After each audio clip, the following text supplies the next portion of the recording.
The first ribbon you're going to just pinch together like so and put both pieces together. You're just pinching it in the middle.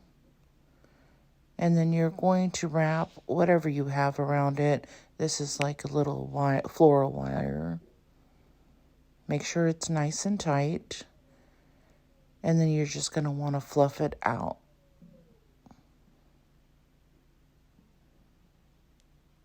Now you're going to do your second layer.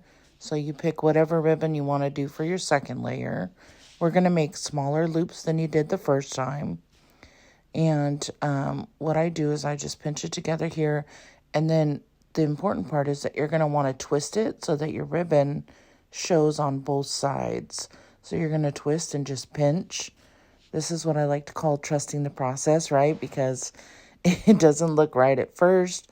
But if you just keep kind of playing around with it, making sure that you're pinching it tight, and every time you do a new loop, you're going to want to twist it back to the next side so that way your ribbon shows the way you want it to. I just went ahead and grabbed my ornament hook to wrap around it because it's flexible just like the wire.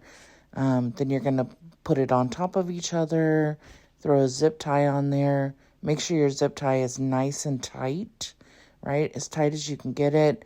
I flipped it over to make sure it was right in the middle. Just kind of fluff it while I do it, and then cut your zip tie off.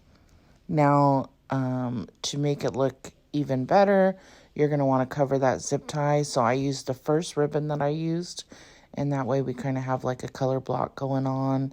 I just glued in the middle so that I could make the ribbon smaller, right? So that it can go right there in the middle piece. Just glued the two together, and then I'm going to glue it right in the middle of the bow.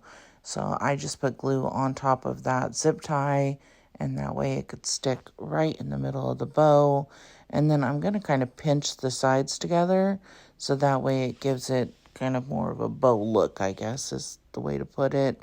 And then I just glued the back over the zip tie, and that way it is nice and tight. One part I did not show is how I hung it on the tree.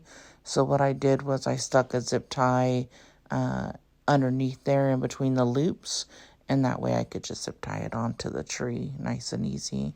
So you just keep fluffing until you get your desired look, and then it's finished. And you can make multiple layers if you want to, or just 2 layers like I did here.